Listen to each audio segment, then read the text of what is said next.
Hallelujah. स्वर्गीय पिता, धन्यवाद करते प्रभु जी, हम सबको प्रभु इस प्रकार इकट्ठा होने के लिए आपने मौका दिया। हम आपके वचन के सामने बैठे पिता, अपने वचन के द्वारा आप हम एक एक से बातें करें पिता, आपको और जानने के लिए, आपको और ज़्यादा प्यार करने के लिए पिता। इन दिनों में आप हम एक एक की सहायता करें, आपके हाथों में सौंपते हुए यीशु मसीह के नाम से हम मांगते हैं, आमीन। तो जो विषय हम लोग पिछले बार सीख रहे थे कि परमेश्वर के दिल में जो भेद छिपा हुआ था आदि से लेकर, वो परमेश्वर ने किसी पर प्रकट नहीं किया, लेकिन नए नियम में पवित्र आत्मा आने के बाद परमेश्वर ने अपने संतों को वो गहरा भेद को प्रकट करके दिया कि ये सारा पृथ्वी, परमेश्वर सब कुछ जो भी कुछ कर रहा है उसके पीछे का परमेश्वर का रहस्य क्या था, किस लिए परमेश्वर ये सब कुछ किया, क्यों ये पृथ्वी को बनाया, क्यों शैतान को इस पृथ्वी पर खुला परमेश्वर ने छोड़ा हुआ है। हाँ, तो हमने पिछली बार देखा कि परमेश्वर का मुख्य उद्देश्य था अपनी कलीसिया या अपनी दुल्हन को इस पृथ्वी पर तैयार करे ना। इसीलिए परमेश्वर, कई बार हम इस बात को अच्छे से ना समझने के कारण हमारे मन में बहुत प्रकार के सवाल उठते हैं कि परमेश्वर आप प्यार करने वाले हैं, तो फिर आप इस संसार में इतना कष्ट आने क्यों दे रहे हैं, आपने क्यों शैतान को खुला छोड़ा हुआ है ना। अलग अलग जब परिस्थिति आते समय हम लोग सोचते हैं कि परमेश्वर आप राज्य कर रहे हैं, तो ये इतना बुरा हाल इस पृथ्वी का क्यों है। और हमारे जीवन में भी जब परमेश्वर कष्ट एकदम से दूर नहीं करता है, तो हमें भी ऐसा महसूस होने लगता है कि शायद परमेश्वर मेरे को भूल गया या परमेश्वर को मेरी हालत मालूम नहीं है। तो इसलिए हमें अच्छे से वचन से समझना है ये सब कुछ परमेश्वर होने क्यों दे रहा है। परमेश्वर का एकमात्र उद्देश्य है अपनी कलीसिया को तैयार करना, जो युगान युग तक उसके साथ राज्य करने के काबिल हो, है ना। इसलिए परमेश्वर ने शैतान को इस पृथ्वी पर खुला छोड़ा हुआ है। नहीं तो परमेश्वर को कोई एक मिनट का, एक सेकंड का काम है शैतान को बांध कर डालना और हमें एक आराम का जीवन देना। लेकिन परमेश्वर क्यों शैतान को खोलकर छोड़ा हुआ है, ताकि हम लोग जो परमेश्वर के साथ मिलकर अनंत काल में राज्य करना है, हमें भी बलवंत बनना है अंदर से। तभी हम शैतान से लड़ते हुए, शैतान के हमलों को सामना करते हुए, हम उस पर जय पाते हुए हम योग्य बने। इसलिए हम देखते हैं बाद में जब पूरा कलीसिया तैयार होकर स्वर्ग चले जाएगा, परमेश्वर क्या इस पृथ्वी को परमेश्वर आग से जलाएगा। हम देखते हैं दूसरा पत्रस 3:10 में परमेश्वर ने वचन में लिखा है, परंतु प्रभु का दिन चोर के समान आ जाएगा। उस दिन आकाश बड़ी हड़हड़ाहट के शब्द के साथ जाता रहेगा और तत्व बहुत ही तप्त होकर पिघल जाएंगे और पृथ्वी और उस पर के काम जल जाएंगे। तो पहले से परमेश्वर ने करीबन 2000 साल पहले ही परमेश्वर ने हमें लिख कर दिया है कि इस पृथ्वी को परमेश्वर आग से जला देगा। चाहे इस पृथ्वी में कितना भी तरक्की इंसान कर रहा हो, लेकिन एक दिन ये पृथ्वी को परमेश्वर आग से जलाएगा। नूह के समय में परमेश्वर ने पानी से क्या किया, डुबाया, जल से नाश किया। लेकिन वो फिर दोबारा से इसी पृथ्वी को परमेश्वर ने दोबारा नूह के द्वारा दोबारा सब कुछ शुरू किया। लेकिन अभी जो परमेश्वर करने जा रहा है, इसको हमेशा के लिए, क्योंकि परमेश्वर का मुख्य योजना क्या था कि इस पृथ्वी में कलीसिया को तैयार करे। जब काम पूरा हो गया, फिर इस पृथ्वी की क्या नहीं है, जरूरत नहीं है। इसलिए हम प्रकाशित वाक्य 21:1 में हम पढ़ते हैं,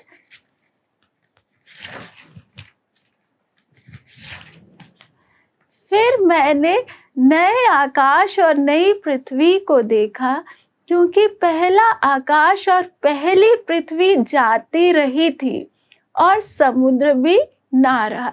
तो यहाँ पर यूहन्ना अभी नया आकाश और नई पृथ्वी को देख रहा है। इसलिए हमें समझना कि हम तो इस पृथ्वी पर मन लगाकर इस पृथ्वी पर जितना ज़्यादा दिन जी सकते, ज़्यादा दिन जीने की इच्छा के साथ हम बैठे हैं। लेकिन परमेश्वर की योजना में क्या है, ये पृथ्वी को मैं हमेशा के लिए नहीं रखूंगा। एक समय जब मेरा काम इस पृथ्वी से हो जाएगा, मेरे को इस पृथ्वी को जलाना है, उसके बाद मेरा असली योजना उस नए आकाश और नई पृथ्वी पर शुरू होगा। और वो जो नया आकाश और नया पृथ्वी है, वो इस पृथ्वी से कई गुना बड़ा होगा। और इस पृथ्वी में हम देखते 2/3 के पानी है, इसमें वचन में लिखा है उस पृथ्वी में समुद्र भी नहीं है। तो उससे हम थोड़ा सा अंदाजा लगा सकते हैं जो परमेश्वर के योजना में जो नया आकाश और नई पृथ्वी वो कितना बड़ा होगा इस पृथ्वी की तुलना में। इसलिए जब परमेश्वर आने वाले पृथ्वी और आकाश की तैयारी में लगा है, हम यदि इसी पृथ्वी की बातों में उलझे रहेंगे तो शायद जैसे हमें अपनी दौड़ को पूरा करना है, जैसे हमें तैयार होना है, वैसे हम लोग तैयार नहीं हो पाएंगे। इसलिए परमेश्वर ने हमें लिख कर दिया है कि हमें परमेश्वर ने सदा के लिए इस पृथ्वी के लिए केवल नहीं चुना, एक अनंत काल हम एक के लिए इंतजार कर रहे हैं। हम अनंत काल की तरफ ध्यान कम दे रहे हैं। हमारा सोच, हमारी इच्छाएं पूरा इसी समय के लिए लगी हुई है कि प्रभु ये छोटा सा जो जीवन है, इसी जीवन में मेरी सारी इच्छाएं पूरी हो जाए, इसी पृथ्वी में मैं अच्छे से खुशी से मैं बिता लूं। लेकिन परमेश्वर हमारे इमे का जीवन को केवल एक तैयारी का जगह करके परमेश्वर ने रखा है ना। जैसे एक फैक्ट्री में कोई सामान तैयार होता है, लेकिन हमेशा वो फैक्ट्री में नहीं रहता है। तैयार होने के बाद वो फैक्ट्री से बाहर जिस काम के लिए बना है उस काम के लिए वो इस्तेमाल होता है। लेकिन इसी प्रकार हमें समझना है इस जीवन की हमारे हर परिस्थिति, हर बात केवल एक तैयारी का जगह है। अनंत काल का वो जीवन मेरे लिए और आपके लिए इंतजार कर रहा है। और उस जीवन की तरफ हमें ध्यान देते हुए क्या होना है, तैयार होना है। हम देखते हैं कि परमेश्वर पिता ने सबसे पहले योजना को तैयार किया। पुत्र प्रभु यीशु मसीह ने आकर हमारे लिए क्रूस पर हमारे पापों का वो कीमत चुकाया। अब पवित्र आत्मा अपनी कलीसिया को तैयार कर रहा है ना। हम इसी का जो हम पुराने नियम में देखते किस प्रकार अब्राहम इसहाक के लिए एक दुल्हन के लिए है ना लेने के लिए अब्राहम खुद नहीं गया। उत्पत्ति 24 में हम देखते हैं है ना, अब्राहम ने इसहाक को भी नहीं भेजा, अब्राहम ने एलियाजर को भेजा ना। तो हम देखते हैं अब्राहम किसको दर्शाता है, पिता परमेश्वर को, और इसहाक प्रभु यीशु मसीह को, और एलियाजर पवित्र आत्मा को दर्शाता है ना। तो एलियाजर जाकर उस समय इसहाक साथ में नहीं है, एलियाजर परमेश्वर के सामने चिन्ह रखता है, प्रभु जिस लड़की को आपने चुना है मेरे मालिक के बेटे के दुल्हन होने के लिए, प्रभु वो ये चिन्ह को पूरा करना। फिर जाकर एलियाजर क्या करते हैं, बात करते हैं। और इसमें देखने का बात क्या है कि रिबेका से जब एलियाजर रिबेका के घर वालों से जाकर बात करता है, तो रिबेका जिसने कभी अब्राहम को भी नहीं देखा और इसहाक को भी नहीं देखा, लेकिन एलियाजर के बात पर विश्वास करते हुए एलियाजर के साथ जाने को तैयार हो गए। इस समय ऐसा होगा तो हम लोग सवाल करेंगे, पता नहीं ये एलियाजर आया क्या सच बोल रहा है, क्या झूठ बोल रहा है। हम जल्दी से क्या नहीं करेंगे, विश्वास नहीं करेंगे। लेकिन हम रिबका के बारे में देखते हैं कि वो उसके जब माँ लोग वगैरह बोलते हैं, हम पढ़ते हैं उसका उत्पत्ति 24 का 54 और 55, 54 और 55। तब उसने अपने संगी जनों समेत भोजन किया और रात वहीं बिताई। उसने तड़के उठकर कहा, मुझको अपने स्वामी के पास जाने के लिए विदा करो। रिबका के भाई और माता ने कहा, कन्या को हमारे पास कुछ दिन अथवा कम से कम 10 दिन और रहने दे, फिर उसके पश्चात वह चली जाएगी। तो यहाँ पर उसके माँ और भाई क्या बोले कि अभी नहीं, 10 दिन कम से कम उसको हमारे पास रहने दो। लेकिन हम रिबका का क्या बोल देख रहे हैं 57 और 58 में, उन्होंने कहा हम कन्या को बुलाकर पूछते हैं और देखेंगे कि वह क्या कहती है। और उन्होंने रिबका को बुलाकर उससे पूछा, क्या तू इस मनुष्य के संग जाएगी? उसने कहा, हाँ मैं जाऊंगी ना। तो कैसे रिबका, जबकि माँ और भाई लोग चाहते हैं कि थोड़े दिन रुककर फिर 10 दिन बाद ये जाए, लेकिन रिबका तुरंत जाने को तैयार हो गई, है ना। यदि रिबका वहीं माँ और बाप के साथ अपने घर में रहती तो क्या वो इसहाक के पास पहुंच पाती, है ना। वो वहीं का, बहुत बार क्या हम लोग विश्वासी लोग, है ना, मिस्र में रहते हुए हम मिस्र छोड़ने को इतना क्या नहीं, हमारा मन नहीं रहता। मिस्र किसको दिखाता है? संसार को। संसार को छोड़कर जब हम सफर करेंगे मरुभूमि से, तभी हम कनान में पहुंच सकते हैं। लेकिन बहुत बार होता क्या है, हम मिस्र में रहते हुए कनान का वो आनंद को पाना चाहते हैं। हमें मिस्र का आनंद भी छोड़ने का मन नहीं है और हमें कनान का आनंद भी चाहिए, दोनों एक साथ चाहिए। लेकिन हमें समझना है, यदि हम मिस्र छोड़ने को तैयार होंगे तभी हम कनान का वो आनंद को अनुभव कर पाएंगे। इसी प्रकार यदि रिबका अपने घर को छोड़ने को तैयार है, तभी वो इसहाक के पास पहुंच पाएगी। इसी प्रकार हम जिनको प्रभु ने अपने दुल्हन करके चुना है, हम यदि संसार को छोड़कर अपना सफर शुरू करेंगे एलियाजर के साथ, तभी हम दुल्हन के तौर पर प्रभु यीशु मसीह के बादलों पर यीशु के साथ जा सकेंगे। लेकिन यदि हाँ नहीं, मुझे संसार नहीं छोड़ना, इधर ही रहना है, तो कभी भी हम प्रभु के आगमन के लिए सही से तैयार भी नहीं हो पाएंगे और जाएंगे भी नहीं, है ना। फिर आगे कई बार लोग सवाल करते हैं उत्पत्ति की, जब एलियाजर आया और रिबका को बहुत सारे गहने दिए सोने चांदी का, उसका 24 का 53 में हम देखते हैं। फिर उस दास ने सोने और रूपे के गहने और वस्त्र निकाल कर रिबका को दिए और उसके भाई और माता को भी उसने अनमोल अनमोल वस्तुएं दिए।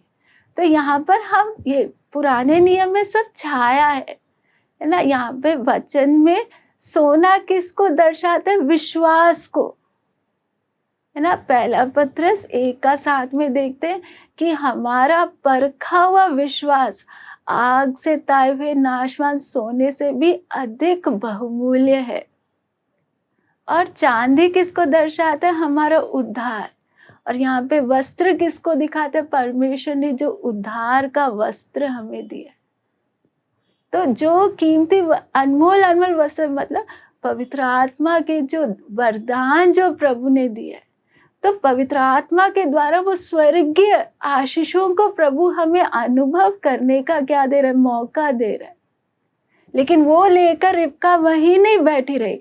एलियाजर के साथ रिबका ने अपने घर को छोड़कर अपना सफर शुरू किया। और जब सफर करते करते जब आगे गए, तो वहां पर इसहाक भी बाहर मैदान में आकर मनन कर रहा है। हम पढ़ सकते उसका 24 का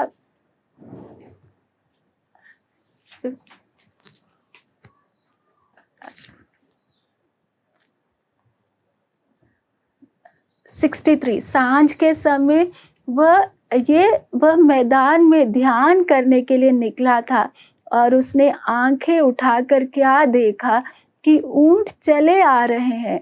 रिबका ने भी आंखें उठाकर इसहाक को देखा और देखते ही ऊंट पर से उतर पड़ी। तो यहाँ पर देखते कि इसहाक उस समय घर में नहीं है, कहाँ पर है? मैदान में ध्यान करने के वो आया। इसी प्रकार एक दिन हमारा प्रभु यीशु मसीह बादलों पर आएगा और जैसे एलियाजर रिबका को लेकर गया, इसी प्रकार पवित्र आत्मा कलीसिया को लेकर बादलों पर जाएगा ना। प्रभु यीशु मसीह स्वर्गदूतों के साथ कहाँ आएंगे? बादलों पर। और हमें यहाँ से कलीसिया को पवित्र आत्मा कहाँ लेकर जाएगा? बादलों पर लेकर जाएगा। फिर वहां से प्रभु यीशु मसीह लेकर स्वर्ग में ले जाएंगे। तो वो दिन बहुत नजदीक है, कभी भी वो घटना हो सकता है। इसलिए पवित्र आत्मा जल्दी से जल्दी एक एक को क्या कर रहा है? तैयार कर रहा है। वो दिन नजदीक आते जा रहे, एक एक दिन बीतते समय हमें याद रखना है प्रभु का आगमन और नजदीक हो गया। तो इसलिए हमें समझना है परमेश्वर के साथ का हमारा संबंध कैसा है। पहले जब हम विश्वास में नए नए आए, हम परमेश्वर को नहीं जानते थे। हमारे जीवन में शायद कोई घटना के कारण, है ना, कोई परेशानी के कारण हम परमेश्वर के पास आए कि ये मेरा परेशानी से मेरे को छुटकारा मिले। लेकिन धीरे धीरे जब हम परमेश्वर को जानते गए, तो फिर सबसे पहले एक दास और मालिक जैसा संबंध था हमारा, है ना। जैसे एक दास आकर विनती करते हैं, हम भी आकर प्रभु से अपनी जरूरतों के लिए विनती करते थे। लेकिन वहां से हमारा संबंध और गहरा होना है। दास और मालिक की तरह नहीं। वचन में हमने देखा है अब्राहम किस प्रकार परमेश्वर का दोस्त बन गया। एकदम से दोस्त नहीं बना, धीरे धीरे संबंध गहरा होता गया। और हम देखते हैं दोस्त का संबंध ही खाली नहीं, दोस्त से बढ़कर एक दुल्हा दुल्हन का वो गहरा संबंध में आना है ना। तो मसीह जीवन क्या है हमें समझना है। कुछ रीति रिवाज का नहीं है कि हमेशा एक जैसे। जितना हम परमेश्वर को जानते जाएंगे, उतना नजदीक हमें परमेश्वर के आते हुए वो संबंध गहरा होते जाना है।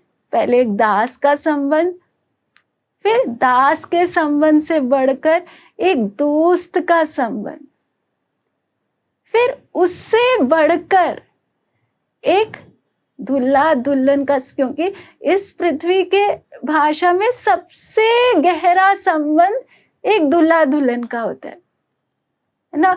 तो परमेश्वर हम एक एक के साथ एक नाम का रिश्ता नहीं चाहता है कि हाँ हमें कोई परेशानी हो गया तब हम परमेश्वर के पास आए। वो तो खाली एक मतलब का छोटा सा रिश्ता है ना। हम लोग जैसे देखते हैं ना कि सड़क में हम जाते वक्त कितने जान पहचान के लोग होते हैं जिनको हम नमस्ते करते हैं, लेकिन हमें उनसे कोई मतलब नहीं है, ज़्यादा उनके बारे में जानने की भी हम कोशिश नहीं करते। बस हाँ जब ज़रूरत पड़ा थोड़ा सा मदद कर दिया। ऐसे कई लोगों का परमेश्वर के साथ भी एक ऊपरी रिश्ता है, लेकिन परमेश्वर ने हमें उसके लिए नहीं चुना है। दिन प्रतिदिन हमारा संबंध परमेश्वर के साथ गहरा होते जाना है। प्रभु यीशु मसीह ने भी बोला, हम पढ़ते हैं मत्ती 9:14 और 15।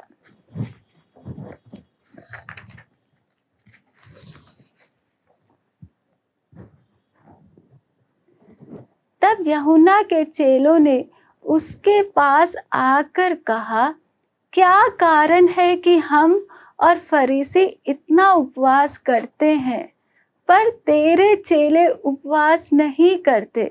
यीशु ने उनसे कहा, क्या बराती जब तक दूल्हा उनके साथ है शोक कर सकते हैं, पर वे दिन आएंगे जब दूल्हा उनसे अलग किया जाएगा, उस समय वे उपवास करेंगे।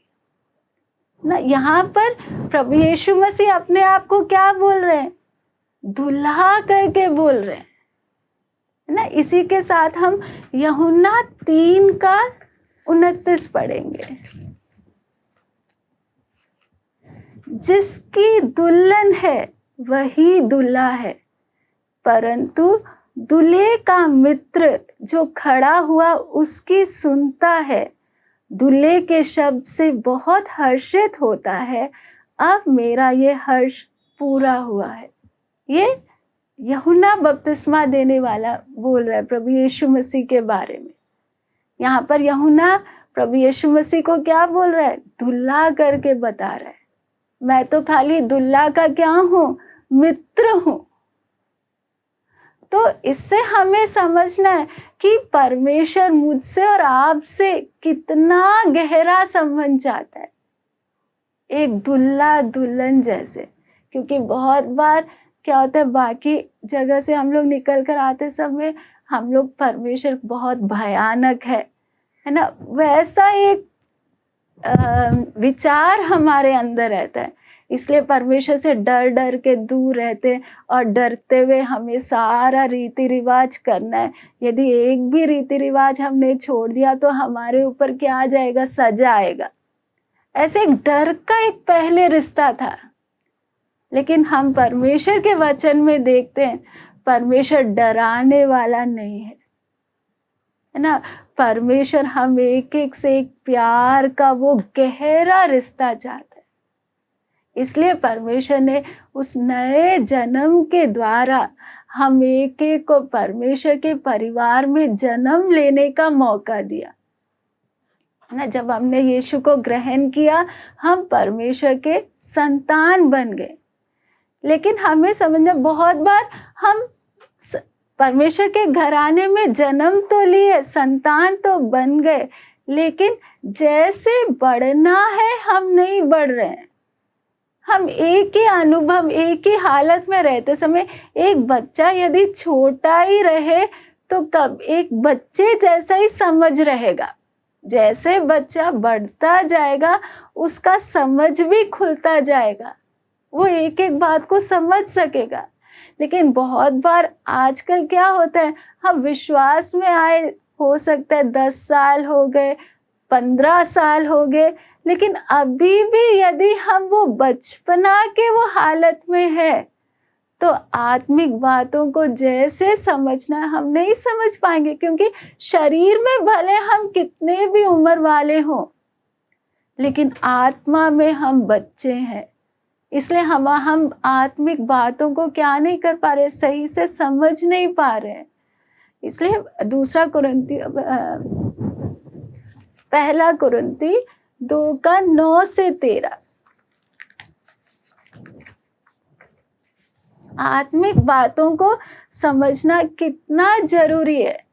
तभी हम इस संसार में एक एक परिस्थिति हमारे जीवन में क्यों आ रहा है ना, क्यों मेरे साथ ऐसा हो रहा है, समझेंगे तो फिर हमें उस बातों को सामना करने के लिए और उन बातों पे जय पाने के लिए कठिन नहीं होगा।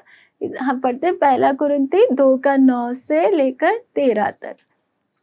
परंतु जैसा लिखा है, जो बातें आंख ने नहीं देखी और कान ने नहीं सुनी और जो बातें मनुष्य के चित्त में नहीं चढ़ी, वे ही है जो परमेश्वर ने अपने प्रेम रखने वालों के लिए तैयार की है। परंतु परमेश्वर ने उनको अपने आत्मा के द्वारा हम पर प्रकट किया, क्योंकि आत्मा सब बातें वरन परमेश्वर की गूढ़ बातें भी जांचता है। मनुष्यों में से कौन किसी मनुष्य की बातें जानता है? केवल मनुष्य की आत्मा जो उसमें है। वैसे ही परमेश्वर की बातें भी कोई नहीं जानता, केवल परमेश्वर का आत्मा। परंतु हमने संसार की आत्मा नहीं, परंतु वह आत्मा पाया है जो परमेश्वर की ओर से है, कि हम उन बातों को जाने जो परमेश्वर ने हमें दी है, जिनको हम मनुष्य के ज्ञान की सिखाई हुई बातों में नहीं, परंतु आत्मा की सिखाई हुई बातों में आत्मिक बातें आत्मिक बातों से मिला मिलाकर सुनाते हैं। तो इसलिए जरूरी है हम लोग के लिए, हम एक एक के लिए, जब हम आत्मा में बढ़ेंगे तब हम परमेश्वर की वो बातें को सही से समझ पाएंगे। फिर हमारा अलग अलग प्रकार का सवाल उठना भी बंद हो जाएगा। यदि जीवन में कोई भी बात आ रहा है तो क्यों आ रहा है हम समझ लेंगे, इसके पीछे परमेश्वर क्यों मेरे साथ ऐसा होने दे रहा है ना। फिर जब समझ में आएगा तो शैतान को फिर हमें अपने बातों में उलझाने का मौका नहीं मिलेगा। इसलिए बहुत जरूरी है कि जैसे हम चाहते शरीर में एक बच्चा बढ़ता जाए, वैसे ही हमें आत्मा में भी बढ़ते जाना है, ताकि हम हर परमेश्वर की बातें, परमेश्वर की योजना को हम सही से समझ पाए।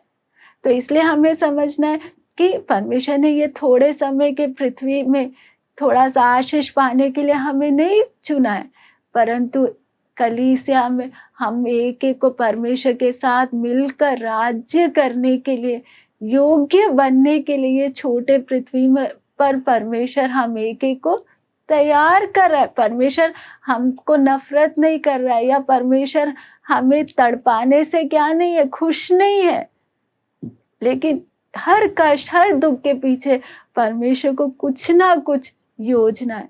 तो हमारा और परमेश्वर का जो संबंध है वो वचन के अनुसार परमेश्वर कैसा चाहते हैं, एक नजदीक गहरा संबंध, एक दूल्हा और दुल्हन के जैसे एक नजदीक संबंध।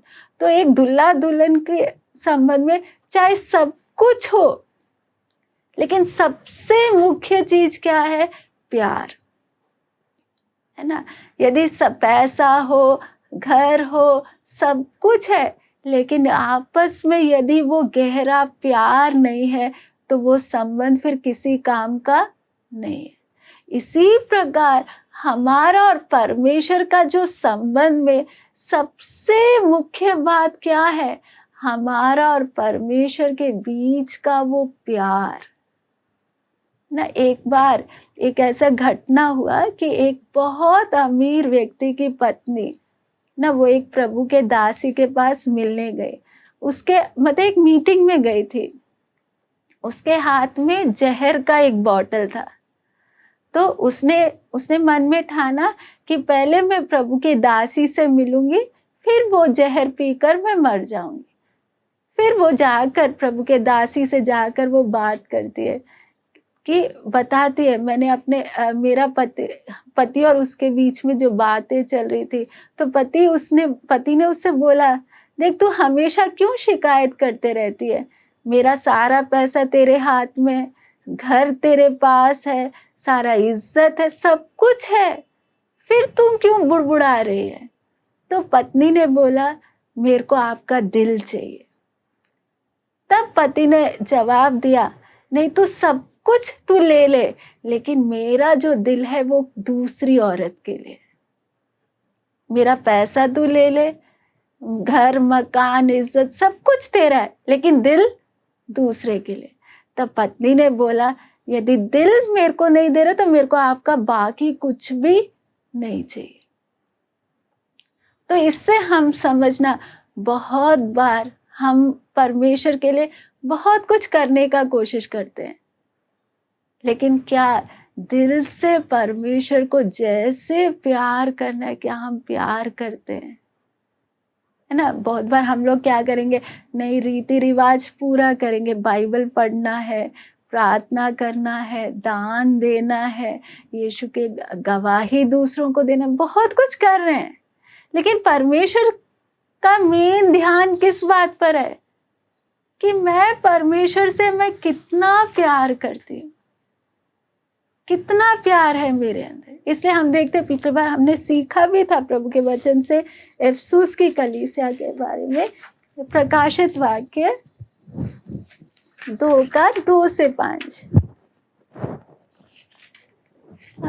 मैं तेरे काम और तेरे परिश्रम और तेरे धीरज को जानता हूँ, और ये भी कि तू बुरे लोगों को देख नहीं सकता, और जो अपने आप को प्रेरित कहते हैं और है नहीं, उन्हें तूने परख कर झूठा पाया। तू धीरज धरता है और मेरे नाम के लिए दुख उठाते उठाते थका नहीं। पर मुझे तेरे विरुद्ध ये कहना है कि तूने अपना पहला सा प्रेम छोड़ दिया है। यहाँ पर इफिसुस के कलीसिया देखो परमेश्वर के लिए कितना परिश्रम कर रही है ना, परमेश्वर के लिए क्या कर रही है, परिश्रम कर रही है। दूसरा, परमेश्वर के लिए दुख उठा उठा कर क्या नहीं किया, थका नहीं, परमेश्वर के लिए कष्ट भी उठा रही है। लेकिन परमेश्वर ये सब बाहर की बातों से बढ़कर परमेश्वर क्या बोल रहा है, तू सब कुछ तो कर रही है, तेरा परिश्रम भी मैं देख रहा हूं, है ना, सब कुछ देख रहा हूं, लेकिन तेरा प्यार कहाँ है। जैसे पहले तेरे अंदर प्यार था वो प्यार अभी नहीं है। हम भी अपने जीवन को थोड़ा जांचे। शुरू में जब हम प्रभु में आए तो परमेश्वर को कितना प्यार करते थे, लेकिन धीरे धीरे वो प्यार ठंडा होते गया, है ना। अब मसीह जीवन में गाड़ी तो चल रहा है, प्रार्थना तो चल रहा है, वचन तो हम पढ़ रहे हैं, दान भी दे रहे हैं, परमेश्वर के लिए परिश्रम भी कर रहे हैं, शायद दुख भी उठा रहे होंगे, लेकिन परमेश्वर किस बात पे ध्यान दे रहा है, प्यार आज कितना है, क्या वो पहला वाला प्यार है या नहीं। आज हम लोग कितना ज्यादा प्रभु के लिए क्या क्या कर रहे हैं, उन सब बातों से बढ़कर परमेश्वर मेरे दिल के अंदर परमेश्वर के लिए जो प्यार है उस पर ध्यान है ना। हम देखते हैं प्रभु यीशु मसीह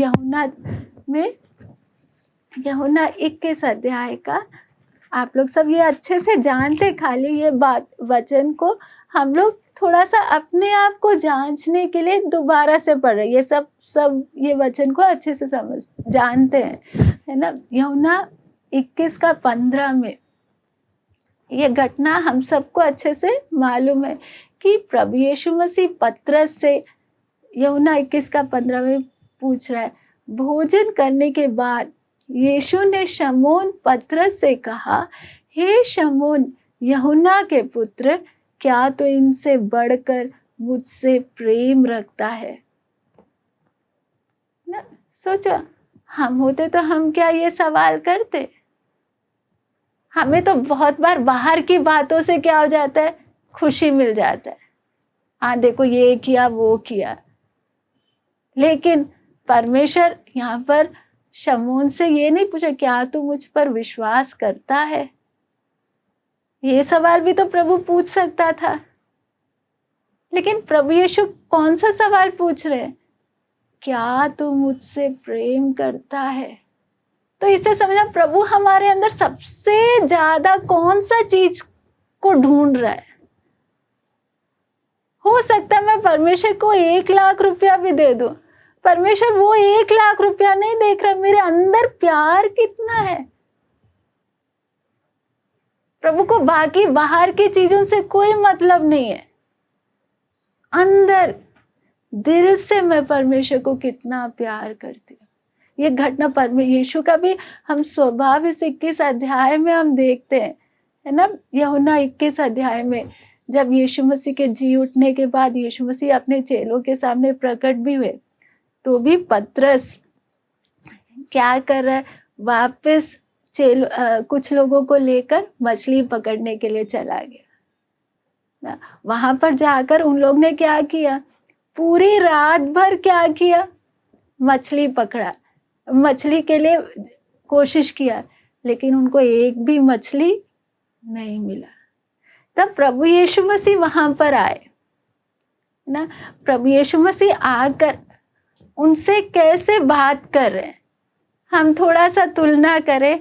हम यीशु की जगह होते, हमें कोई छोड़ के यदि चले जाए, है ना, हमारा बात करने का ढंग और प्रभु यीशु मसीह का बात करने के ढंग में कितना दिन और रात का अंतर है। यहाँ पर जो चेले उसको छोड़कर, हाँ मैं वापस पतरस अपने पुराने काम में जा रहा हूँ बोल के चला गया, और अपने साथ औरों को भी क्या किया, लेकर गया। वहाँ यहाँ पर प्रभु यीशु मसीह क्या बोल रहे 5वीं आयत में, हे बालकों, क्या तुम्हारे पास कुछ मछलियां हैं? उन्होंने उत्तर दिया, नहीं। है ना, हे पीछे हटे हुए हो लोगो, चेलो।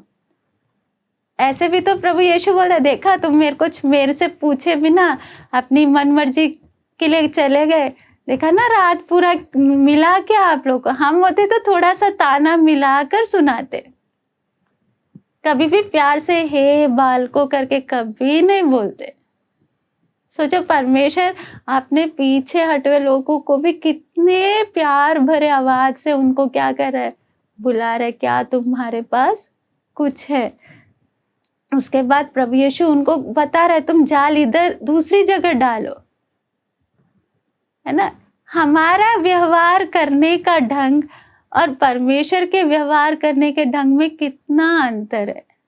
फिर हम देखते हैं, फिर जब उन्होंने जाल डाला, बहुत मछलियां को पकड़ा, फिर जब वो बाहर आए तब उन लोग ने क्या देखा?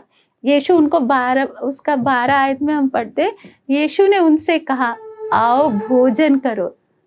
है ना, तो पहले से प्रभु यीशु मसीह उसका 9 आयत में जब वे किनारे पर उतरे तो उन्होंने कोयले की आग और उस पर मछली रखी हुई और रोटी देखी। सोच लो परमेश्वर का स्वभाव कैसा है। यीशु ने देखा इन लोग क्या है, पूरी रात मेहनत की है, इन लोग को भूख लगी होगी, इसलिए पहले से यीशु उनके लिए खाने के लिए क्या करके रखा है, इंतजाम करके रखा है ना। और फिर उनको पूछा कि जो मछलियां तुमने अभी पकड़ी उनमें से भी कुछ लाओ। पहले प्रभु यीशु मसीह क्या कर रहे हैं, उनको रात पूरा मेहनत किया, पेट भर कर खिलाया। उसके बाद जब खिलाने के बाद प्रभु यीशु मसीह पतरस से सवाल कर रहे ना, क्या तू इन सब से बढ़कर मुझसे क्या तू प्रेम करता है? एक बार नहीं, 3 बार।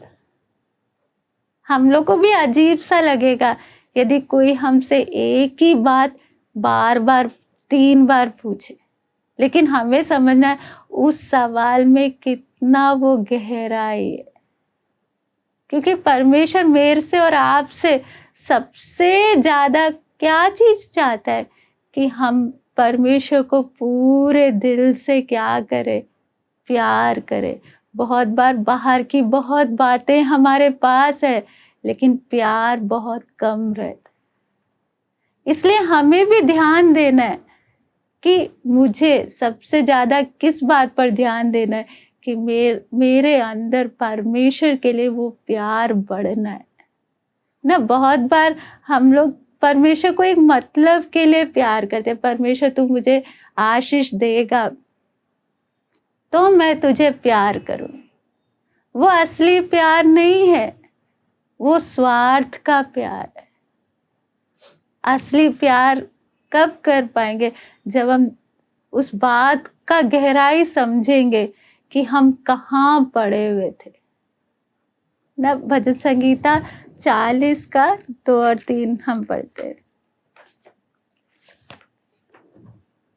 उसने मुझे सत्यानाश के गड्ढे और दलदल की कीच में से उभारा और मुझको चट्टान पर खड़ा करके मेरे पैरों को दृढ़ किया है। उसने मुझे एक नया गीत सिखाया जो हमारे परमेश्वर की स्तुति का है। बहुत तेरे ये देखकर डरेंगे और यहोवा पर भरोसा रखेंगे। हमें समझना है कि प्रभु यीशु मसीह ने मेरे लिए और आपके लिए क्या किया। हम जब पाप की दलदल में पड़े हुए थे और पाप की दलदल में डूबते जा रहे थे, जिस दलदल से हम कभी भी अपनी ताकत से बाहर नहीं निकल सकते थे, प्रभु ने उस दलदल से हमें निकाला है और कहाँ खड़ा किया, चट्टान पर खड़ा किया। और दाऊद क्या बोलते, और उसने मुझे एक नया गीत सिखाया ना। हमारे जो पहले हम रोने धोने में हमारा जीवन बीत रहा था, प्रभु ने हमें हमारी हालत को बदलते हुए हमारे मुंह में एक गीत दिया। जब वो बातों पर ध्यान देंगे तब हमारे अंदर अपने आप परमेश्वर के लिए वो प्यार आएगा ना। और परमेश्वर ने हमारे लिए और क्या किया, हम कैसे किया, हम पढ़ सकते हैं फिलिपियों 2:6-8।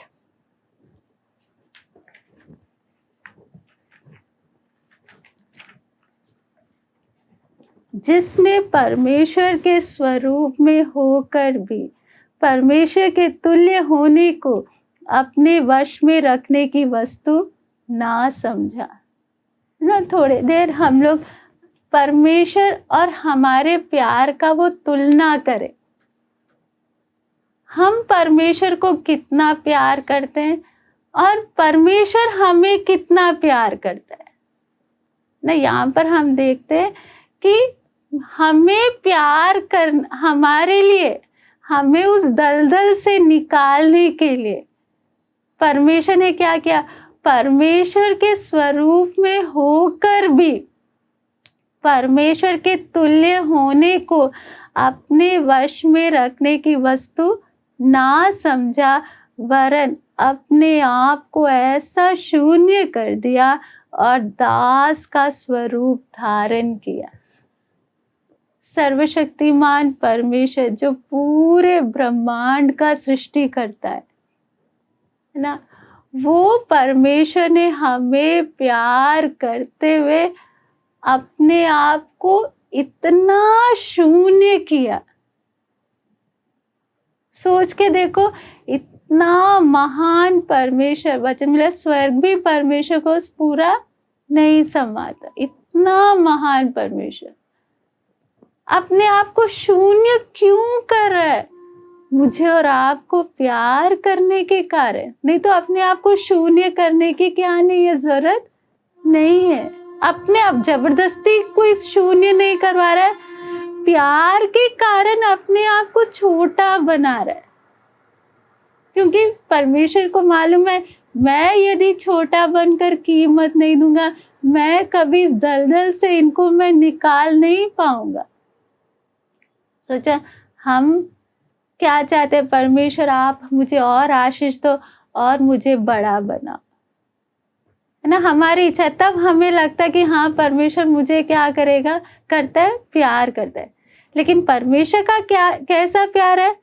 मेरे लिए अपने आप को बड़ा नहीं बना रहा है, मेरे लिए अपने आप को शून्य कर रहा है।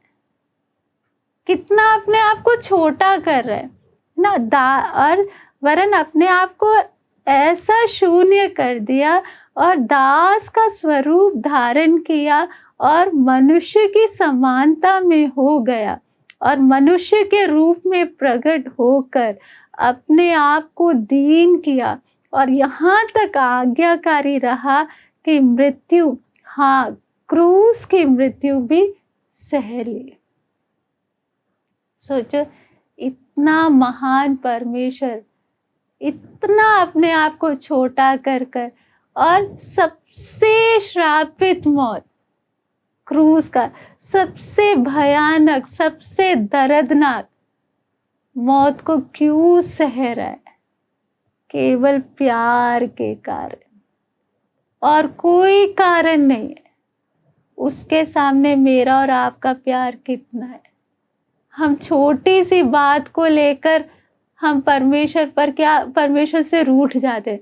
परमेश्वर आपने तो मेरी इच्छा को पूरा नहीं किया, लेकिन वो बड़ा कीमत जो परमेश्वर ने दिया है, बहुत बार उस कीमत पर हम लोग ध्यान नहीं देते।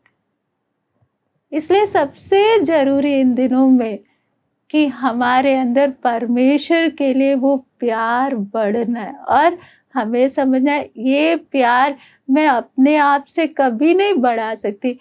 पवित्र आत्मा ने वो प्रेम को मेरे अंदर बढ़ाना है ना। अपनी ताकत से मैं परमेश्वर को प्यार नहीं कर सकती, क्योंकि इंसान का स्वभाव है वो अपने आप को सबसे ज्यादा प्यार करता है।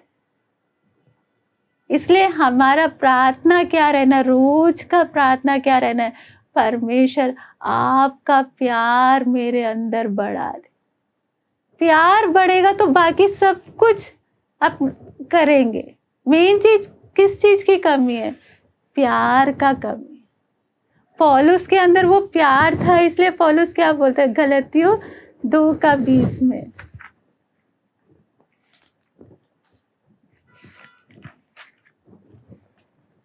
मैं मसीह के साथ क्रूस पर चढ़ाया गया हूँ।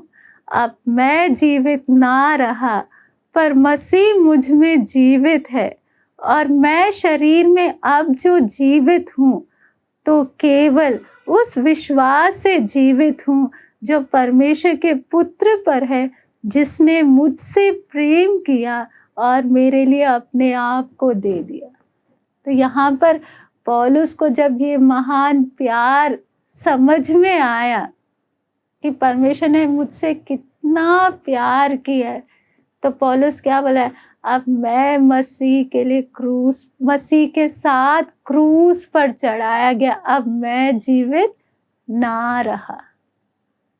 जो परमेश्वर की प्यार को समझ लेगा ना, वो फिर कभी नहीं प्रार्थना करेगा प्रभु मेरी इच्छा तू पूरी कर।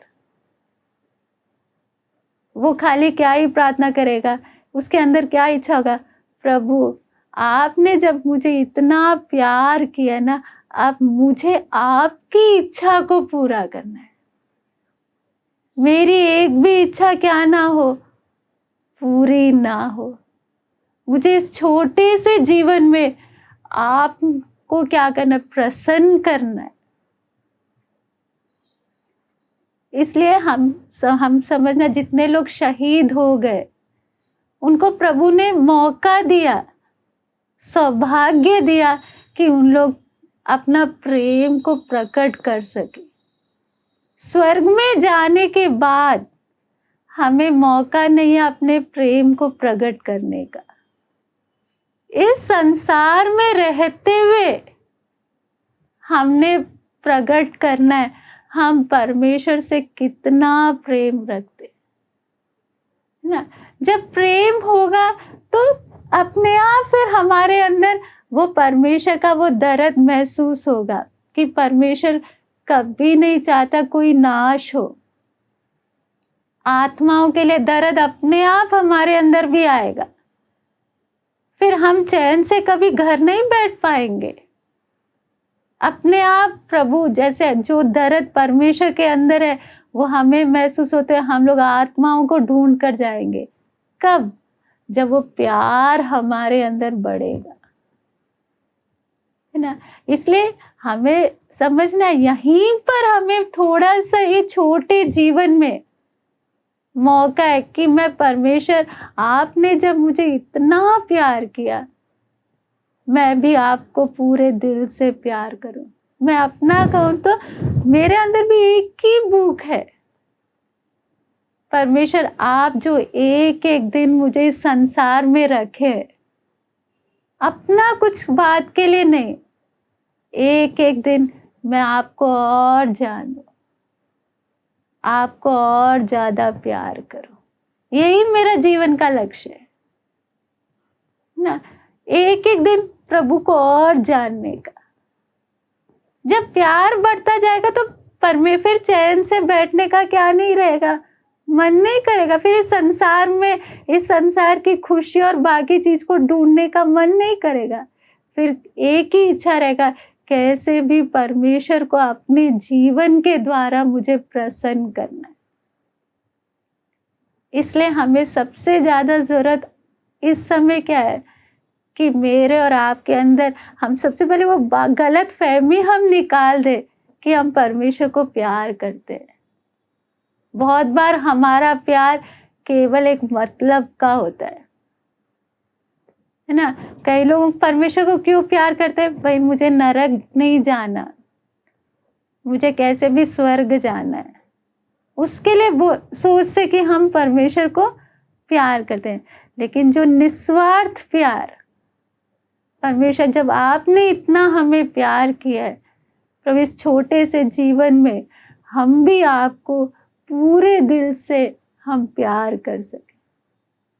हमारा प्रार्थना रहना प्रभु, इन अंत के समय में प्रभु, जैसे साधु सुंदर सिंह था ना, मरियम मगदलिनी की तरह हम भी आपसे प्यार करें। प्यार करेंगे तो फिर बाकी कुछ भी कष्ट हमें कष्ट करके महसूस ही नहीं होगा, उल्टा हर कष्ट में भी हमें आनंद रहेगा। प्रभु तू मुझे कष्ट उठाने का सौभाग्य दे रहा है। रोते धोते हुए नहीं जीवन जिएंगे, हर परिस्थिति में हमें आनंद रहेगा। लेकिन वो सब होना है तो आज की हमारी सबसे बड़ी जरूरत, ज्ञान पाने से बढ़कर जरूरत, प्रभु एक एक दिन आपको और ज्यादा जानना है, आपको और ज्यादा प्यार करना है। फिर मसीह जीवन एक रोने धोने का जीवन नहीं रहेगा, परंतु एक आनंद का जीवन रहेगा। खुशी से हम क्रूस को उठाते हुए हम आगे बढ़ सकें। कब? जब हमारे अंदर क्या है? प्यार है।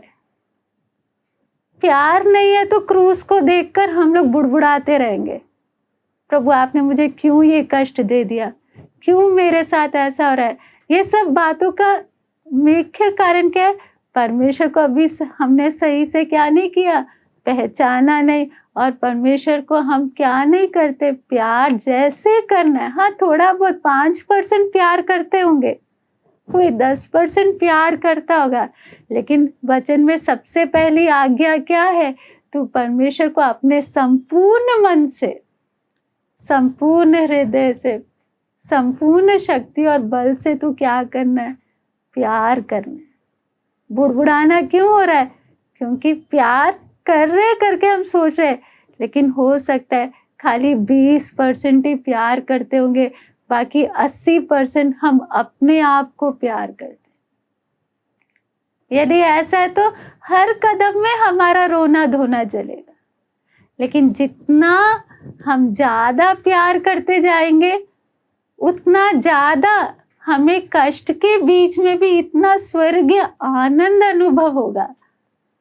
प्रभु की इच्छा को पूरी करने में हमें दुख नहीं लगेगा।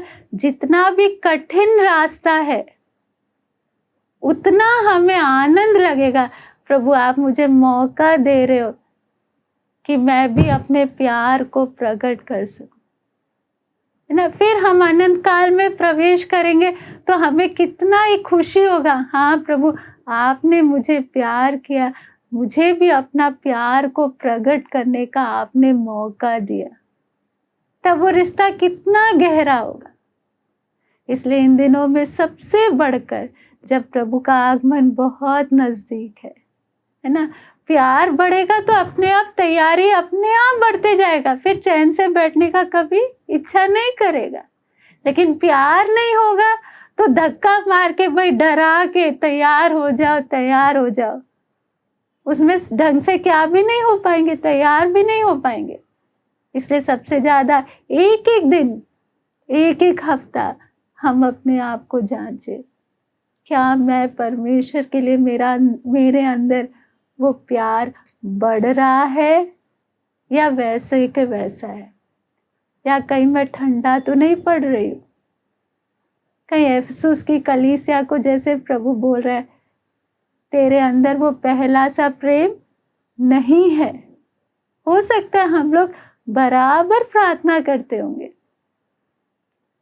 बराबर वचन पढ़ रहे हैं, ये सब बातों से बढ़कर परमेश्वर क्या देख रहा है, अंदर परमेश्वर के लिए प्यार बढ़ रहा है या नहीं।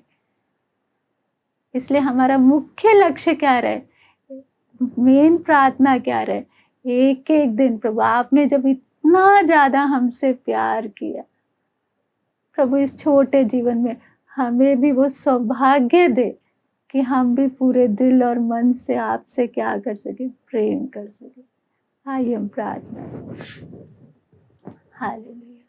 स्वर्गीय पिता धन्यवाद देते आपके उस महान प्रेम के लिए जिसके लिए हम योग्य नहीं थे, फिर भी आपने हमें एक एक से प्यार किया।